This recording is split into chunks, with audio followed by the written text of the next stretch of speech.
विपत्ति निवारिणी गायत्री भाग 61।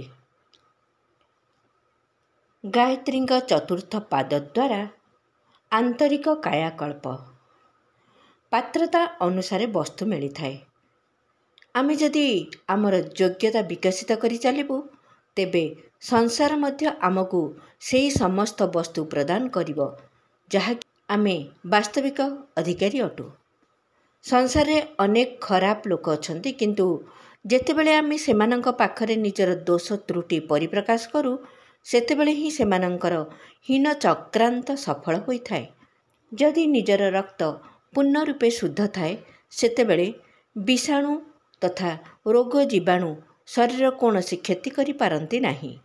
सेहीपरि जदि आमे बुद्धिमता एवं सद्भावना द्वारा कार्य करिबा तेबे केवल निजे खाली जे खुशी रहिबा ताहा नुहे, बरं खराब लोकर दोष को मध्य बहुत परिमाण रे संशोधन करि परिबा।